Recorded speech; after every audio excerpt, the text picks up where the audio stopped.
চারপাশে নিস্তব্ধতা, ভোরের ফিকে আলো পড়ছে রাস্তায়।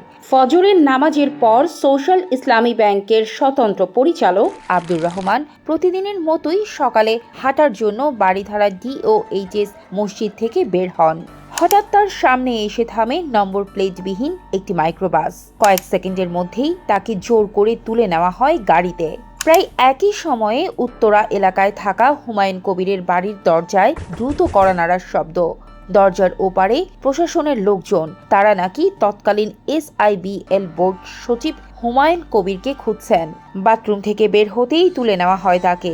স্ত্রী বাধা দিলে তাকেও ধাক্কা দেওয়া হয়। কয়েক ঘন্টার মধ্যে রাজধানীর বিভিন্ন এলাকা থেকে তুলে নেওয়া হয় ব্যাংকের কর্মকর্তা ও পরিচালককে। তাদের নিয়ে যাওয়া হয় কচুক্ষেতে একটি গোয়েন্দা কার্যালয়ে। কেউ জানতেন না অন্যরাও সেখানে আছেন, অথচ একই ভবনের ভেতরেই চলছিল একটি ব্যাংক দখলের প্রক্রিয়া।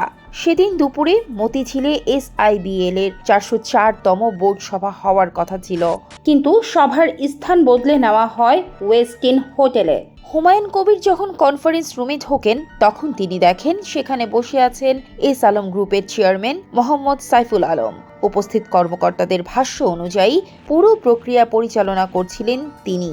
তার হাতে তুলে দেওয়া হয় 3টি পদত্যাগপত্র, চেয়ারম্যান, MD ও নির্বাহী কমিটির চেয়ারম্যানের।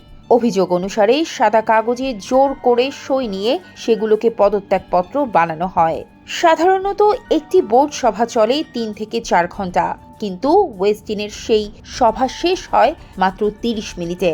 36টি এজেন্ডার মধ্যে অনুমোদিত হয় মাত্র 3টি, অথচ বিবিধ অংশে একসঙ্গে পাশ করা হয় 14টি প্রস্তাব, যার সবই ছিল পদত্যাগ ও নতুন নিয়োগ সংক্রান্ত।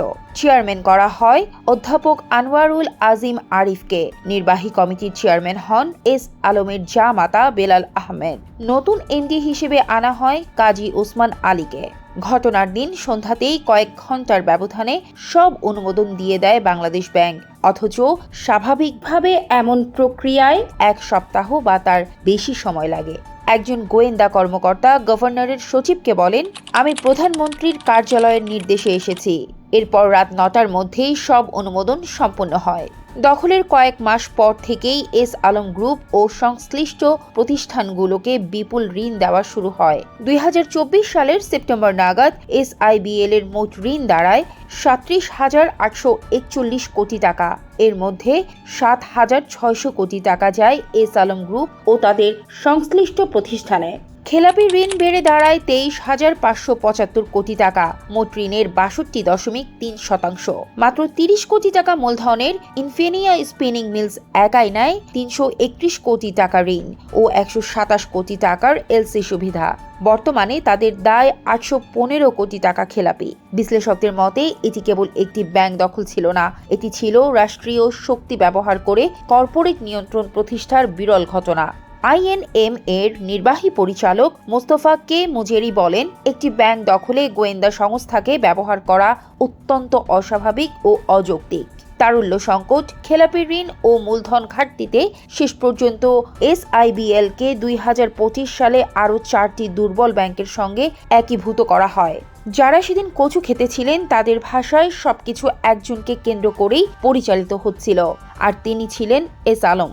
যদি একটি ব্যাংকের নিয়ন্ত্রণ বদলাতে রাষ্ট্রীয় শক্তি, গোয়েন্দা সংস্থা ও ভয়ভীতি ব্যবহার করা যায়, তবে প্রশ্ন হলো সেই রাষ্ট্রের সাধারণ মানুষের আমানত আসলে কতটা নিরাপদ।